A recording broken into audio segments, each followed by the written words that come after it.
Nothing gonna change my phone.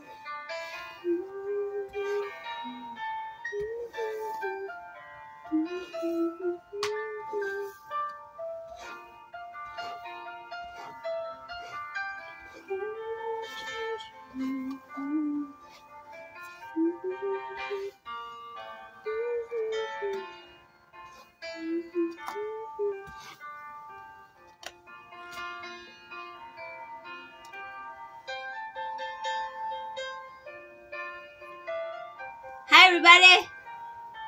Mayong gabi sa Ijuhurot. Oras diri alas 11 na bagan. Oras diri guys. Hello.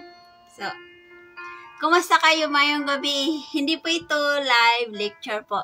Kasi ano na dito, malapit na mag alas 11 ng gabi. So, today, nag-ano lang ako, nag-ayos ng akong buhok.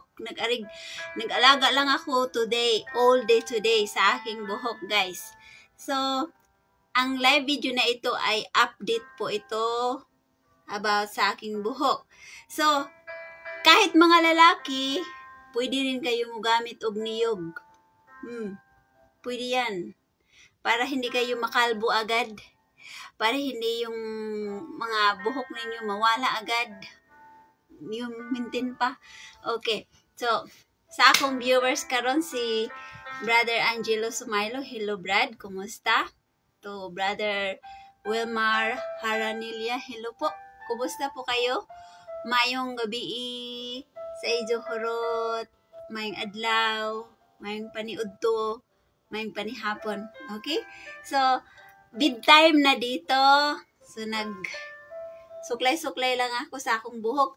I give time, attention sa akong buhok, guys. Kay, kuwan man. Part man isa sa iniwan ni Master Junior na reminders na pahabain ko raw ang aking buhok. So, today is a hair day. Nag-ano ako sa akong buhok, guys. Nag-asikaso. And then, ibigay ko sa inyo ang update. Ang update sa akong buhok. I-share ko ang akong sekreto. Para malaman din ninyo kung ano ang akong sekreto sa akong buhok. Okay?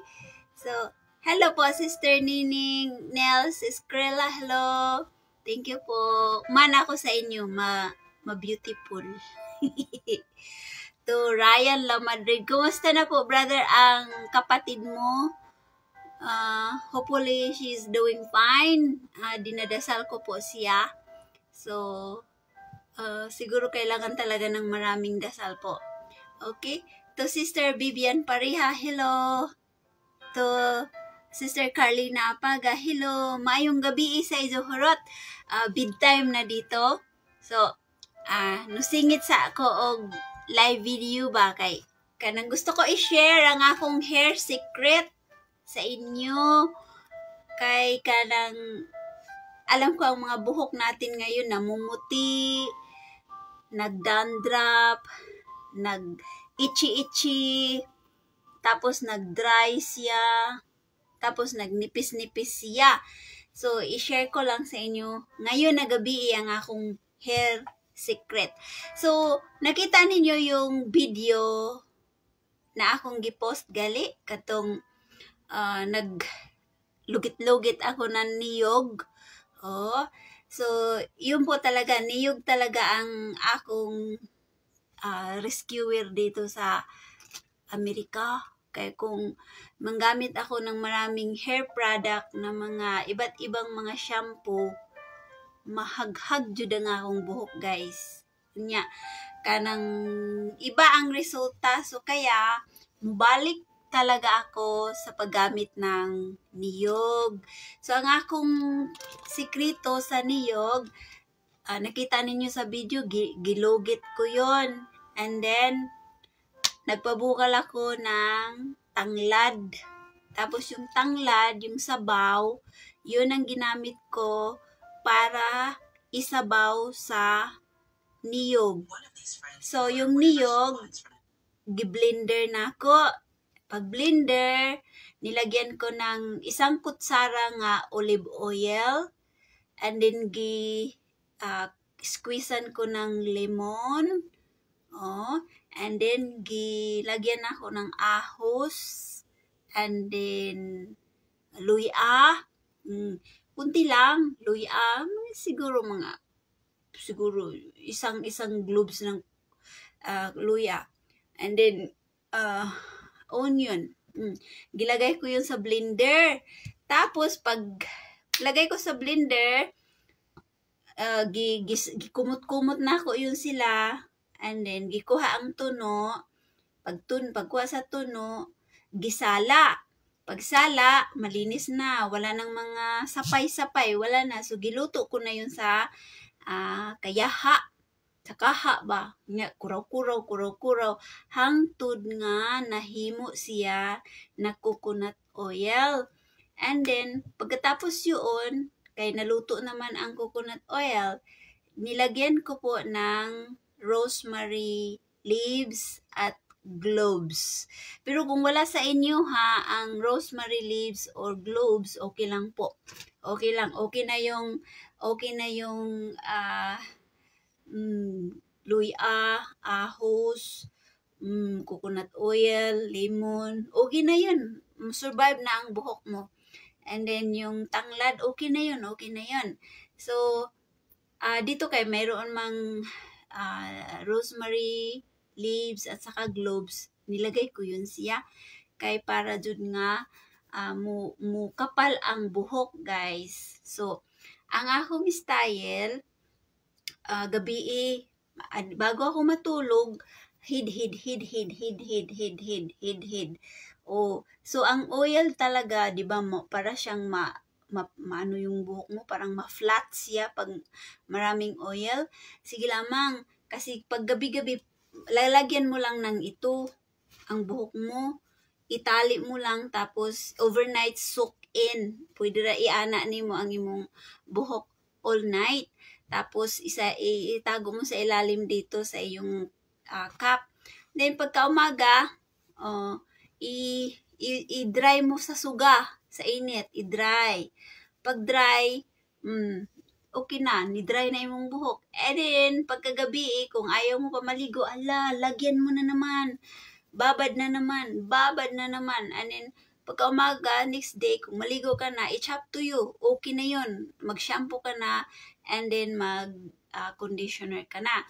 And then, kung gusto mo naman muli, you can, sa imuha na, depende na sa imuha kung komportable ka sa amoy, kung komportable ka sa mainit kasi ang niyog. Pero kung komportable ka and you want great result sa imong buhok, pwede mo yan sa 3 beses sa isang semana, pwede kayo, mas nindot. So, kadi ako buhok, 5 days ni siya nga gi-soak in ko sa akong coconut oil. Katong nagwig-wig ko, ng kulot-kulot akong buhok, actually, nakababad yun ang akong buhok. Tinago ko lang sa ilalim ng akong ulo. Pero, gigamit ko tong wig para makapresent po ko video sa inyo haba. So, concert sa kanta ni Master. Pero actually, ang buhok ko yun sa ilalim, guys, nakababad ng akong hair remedy. So, muna ni siya ang resulta sa akong sa gunsun. Sunod-sunod na ako nga kuha ng akong hair remedy. Muna niya akong buhok, guys. Kung kaayo, itom jud siya pag maglubi. Promise. Mangitim talaga. The more mangitim ang buhok mo. Kasi ito yung sinasabi ni Divine Master na kung pwede, gamit kayo ng niyog at saka limon, sito, nga kay mga scientist naman ta karon, kaya lalagyan natin mga herbal, kahit ano pang herbal, lalagyan pa natin o aloe vera, lalagyan pa natin ng ano pa yung panglagay ninyo diha. Basta kay mga scientist naman ta karon.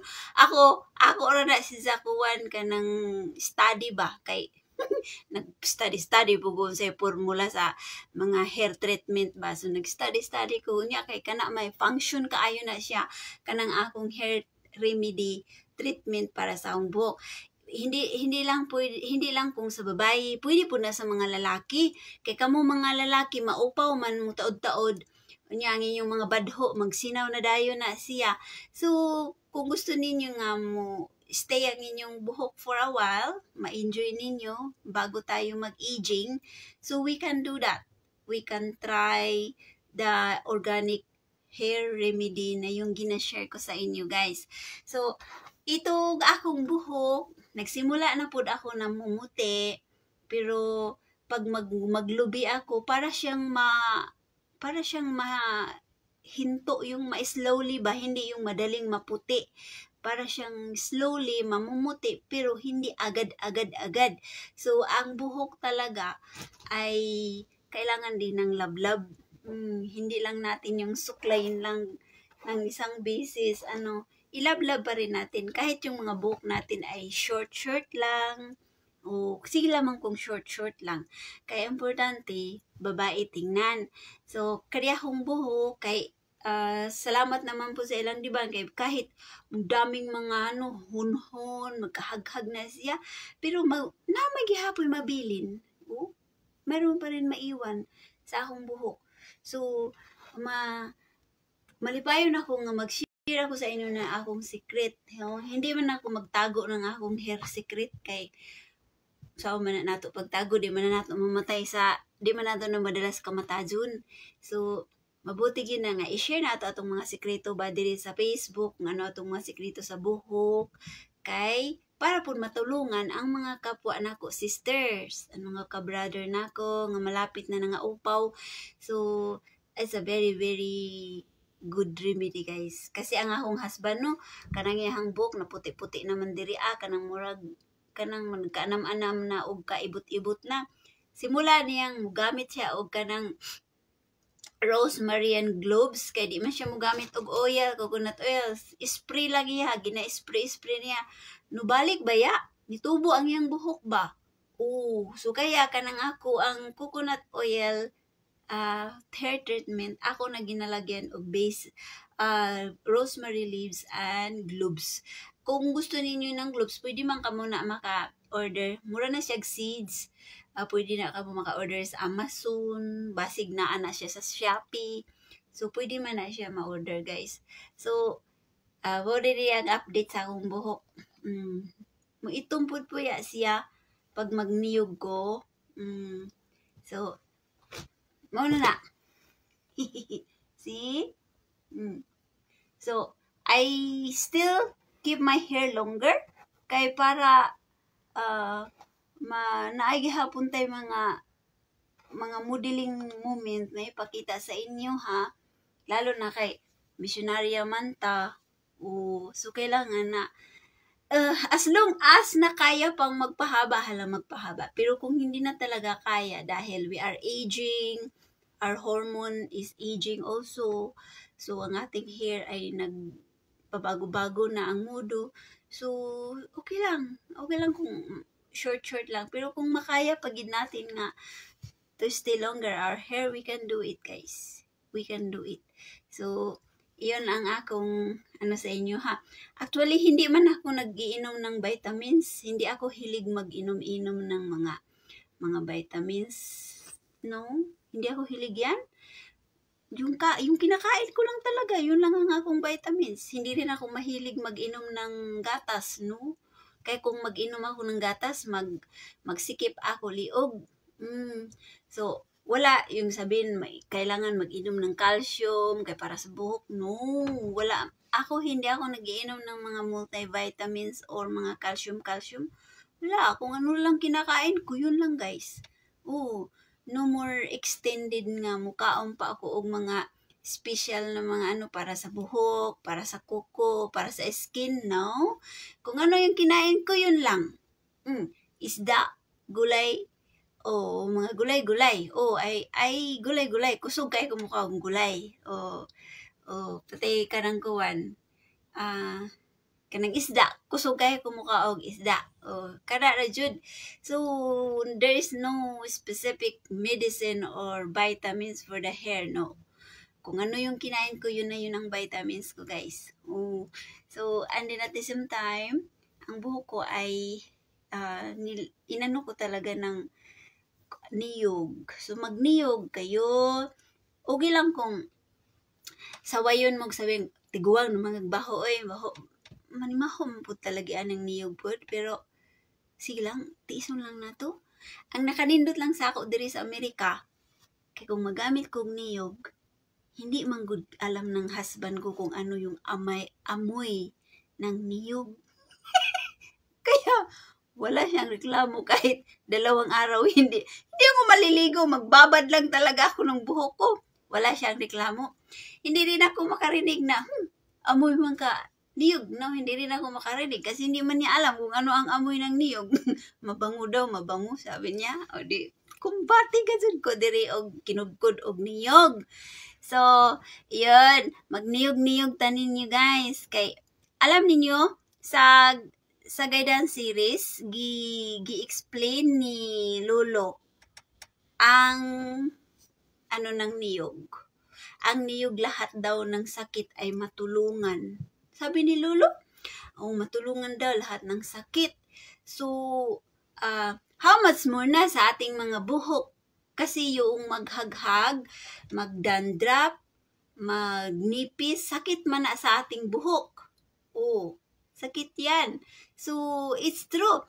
Yung niyog, try to kain ka ng niyog. Diba? Matatai ka. Kasi fiber yan. Fiber, parang cleansing yan sa ilalim ng tiyan mo. Tapos, mag-inom ka ng niyog na yung oil rajud. Diba? Para kang magdiarrhea. Kasi ginalinisan yung tiyan mo sa ilalim. So, itong sabi ni Lolo sa guidance series na ang niyog ay makatulong sa lahat na uri ng sakit. Diba yung sabaw niya? Diba pwede yan sa UTI? Dehydration, pwede yun. How much man na yung niya? Yung laman niya? Ako dito mukha, kutkot bang kong lubigay. Sala, sige kong kutkot. Pagkaugma lagi na. Humuklay kayo atong tae. Oo. So, fiber. Kailangan natin ng fiber sa ating ilalim ng tiyan para easy digestion ng ating mga kinakain. Madaling mailabas ba? Kasi kung lagi kayong kain ng karne, or mga junk foods, kailangan ninyo ng fiber. So, ang niyog talaga yung gata sa wonderful fiber sa ating mga katawan. It's not just sa paglinis ng ating tiyan, but also it will gives nice yung skin ninyo para siyang hydrated siya. Hindi siya dehydrate. Parang, sorry, hindi kita masagot. So, yung skin natin, di ba, magda-dry din yan. Pero once na mayroon kayong niyog sa inyong mga katawan, mafe-feel mo yung hydrated yung skin ninyo. Kasi ang ating skin, pag wala din tayong enough oil sa ating katawan, madali tayong mag-wrinkles, madali tayong mag-dry yung atong mga skin. So, ang niyog talaga is the best moisturizer, skin, and then sa atong ilalim na atong mga intestine, fiber, sa atong mga sakit-sakit, and then sa ating buhok is wonderful sa atong buhok, and then sa atong mga sa itong mga natin, di ba, may mga dry skin kayo. Once na mayroon kayong enough coconut oil sa inyong katawan, inside and outside, the best talaga yan, guys. So, hindi lang ninyo alam kung kaano ang niyog. kasi sa atin ang niyog parang pinakamababa lang siya na ano yun, quality. Pero no. Maraming maibigay ang coconut sa ating katawan, mga benepisyo. Is very healthy. Yung niyog, yung isang araw, yung habang ako'y nagalugit-lugit, hala, panay po na akong usap. Kaon, sige, lugit, kaon. Pagka-umaga, grabe ang fiber sa akong tiyan, parang lumiit bigla nga akong tiyan o bilbil. Kay sus, fiber good na siya. Kaya nga yung dahilan na kailangan natin mayroon tayong fiber sa ating katawan para yun ang sa ating mga kinakain. Okay? So, kailangan magano din kayo ng mga niyog. Sa mga gulay ninyo, magata. Perfect yan. Magata. Magniyog sa inyong buhok. Mag-inom kayo sa umaga ng mga yung sabaw para sa inyong mga UTI. So, you see that has wonderful ang niyog, guys. Kaya sinabi ni Lulu na sa guidance series na nakalimutan lang ninyo kung gaano ka-valuable ang niyog sa inyong mga pangatawan o katawan. So, kaya, andito ako sa Amerika, but maglugit ko niyog, kuskus jugog niyog, muluto jugog niyog, kay is a wonderful weapon sa skin hydration, sa wrinkles, intestine, o sa atong mga buhok. Makatulong talaga sa ating buhok. Okay? So, okay lang kung sabihin kayo nga, maho, guwang, anong imuhang lunok, imong lana, pasagdira na sila. Kay wa sila kabalo kung sa benepisyo ng niyog. Okay? So, mo na ako i-share sa inyo, ha? Ako wala jud ko ni hunong anang niyog. Hangtod karon, I use coconut oil because I am very happy and I am proud na until now, nagamit ako ng niyog. Oo. Hindi ako sumabay-sabay ng mga American sistema, mga American beauty, American na mga ano pa rin sa America. No. I stick niyog, everybody. So, kailan kayo mo gamit ng niyog? Pag good na mo diha, maraming pwede dito magtibo ka muna niyog. Yun sa, ilagay lang ninyo sa container na yung glass. Magtibo ka mo para dili lang mo mag-good. And then, kung mayroon kayong, halimbawa, busy kayo, may mga trabaho kayo, Monday to Friday. Sabi natin, opisina or somewhere. Lagi kayong exposed with so many people. And then, mahiya man dun ng niyog, no? Kay maamoy man kayo. Idi, Sabado, Domingo. Friday night, magbabad na kayo. And then, Saturday, hayaan lang yan, nakababad. Pagka Domingo, maligo, waswasan, mag-shampoo na para sa Lunes, imong buhok healthy, fresh ka na. Diba? Anara. So, I recommend niyog, everybody. Kaya mao ni akong buhok, nakasurvive diri sa Amerika. Imagine, ang weather diri, 4 ka season. Spring, winter, summer, and fall. So, every season diri, guys, iba-iba ang reaction ng aking buhok. Mayroong magkahulog ra jud siya, magkahulog. Ano yun? Fall, during fall season. So, pag winter na naman, ang kapal na naman ng mga dandruff. Ang itchy, sakit akong scalp. Ganun ang season diri. Pag summer na pod, murag mugana nga akong buhok pag summer, kay init man, mura siyang mubukag pero dry ang kalaban dyan. Tapos pag spring na naman, iba na naman ang reaction sa akong buhok. It's a very survival talaga ang buhok diri sa Amerika kasi 4 ka season na siya. 4 ka weather ang weather diri sa Amerika. Kaya it's is not easy to grow long hair diri sa Amerika dahil lalo na kung winter. Sus, grabe katugnaw ang imong scalp magsakit na kanang murag mga ibot, mga matanggal yung buhok ko guys during sa winter, during cold weather. So, very, very, very, karang daghang trabahoon sa buhok o kailangan survival talaga. I do.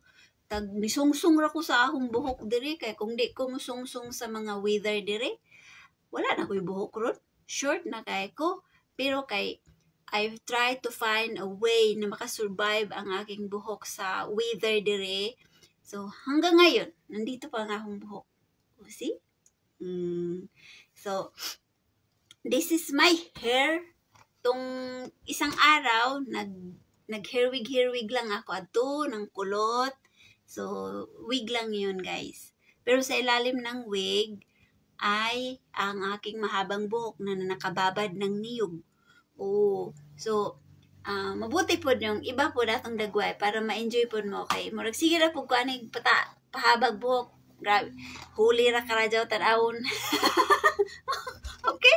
So, muna ako mga techniques sa buhok na ako. Oh. So, hopefully nga na makakuha mo og idea. Huwag kayong mahiya kung magamit kayo ng niyog. No, you have to be proud to yourself. Okay?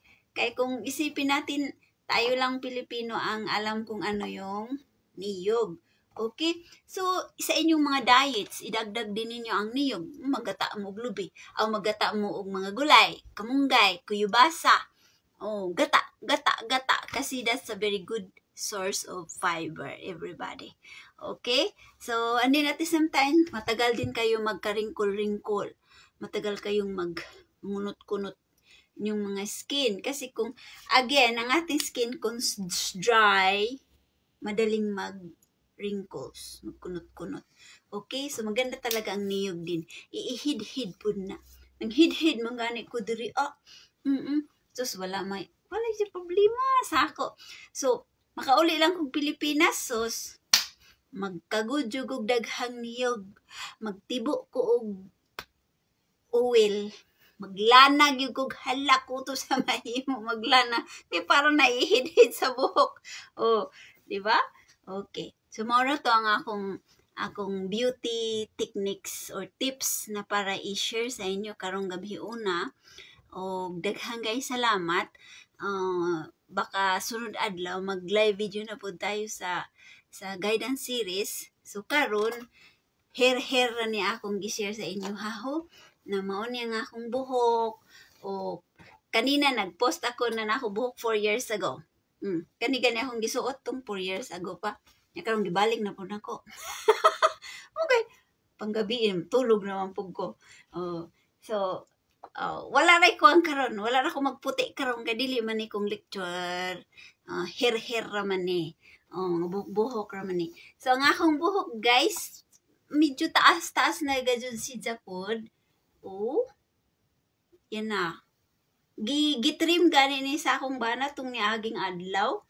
So, nagpasalamat na sa bako kay nakasurvive jud siya sa weather diri sa California. Kay di gani na, gyud.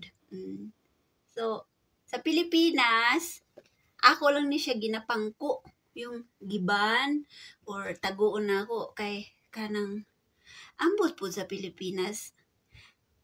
So, gijoy buyagon no? Kay dito sa San Jose, magpalugay ramang ko dito. Matingala man gyud ko magkahuyog raman akong buhok sa salog. Unya kanang labad ako ulo permi doon. Tingala ko. So mao na nga pag muuli ko dito lagi kong ginatago ang aking buhok. Ginapangko ko. Nya gisintipid, taguon kay ambot lamang murag lahi man gyud dito. Siguro kay wala na mga pabihira lang karon ang mga babae nga mahabang buhok, no? So siguro murag wow, murag mga old ladies noong unang panahon mahabang buhok. Pero murag short daghan na mga short hair karon. So siguro I understand na parang ma-surprise na ma-amaze ang tao magtingin na mayroon pang mahabang buhok. Pero mao lagi kanang murang mga tanggal pud atong buhok anang ilang mga tinan-awan ba, mga mata nila. So, sa Pilipinas, dili kaayo ko magpadunghay. Pero diri sa Amerika, lagi ko magpadunghay. Lalo na kay social media ra tayo, dili ko ninyo mahipo. So, padunghay ra jud ko kay model-model ra jud ko sa akong buhok. See? So, bari ako buhok kay mataas na si Ja. So, ayaw ni Habi nga ipakuan ka ng ipaputol. Pataason ra si Ja. Pakita ko ang likod nako. See? Niyug. So, mo na si Ja.